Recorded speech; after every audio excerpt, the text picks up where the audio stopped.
Sie sagen, dass das Kebaya altmodisch, überholt und nicht modisch war. Aber sie irren sich.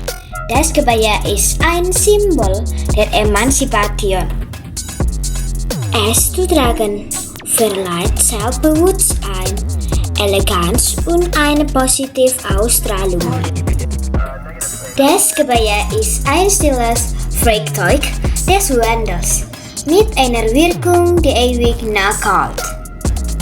Ich möchte Teil dieses Wandels sein, das Image verändern mit Absicht und Taten.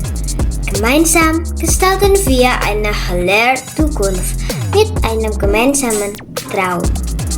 Nicht nur mit anmutigem Gesicht und errötenden Wangen, sondern mit dem Herzen handelt und die Einfachheit bewahren.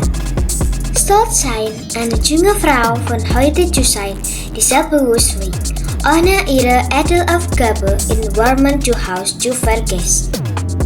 Ich bin Agatha Chira Orsebetrum Eksa und stolz Zentral Java zu vertreten.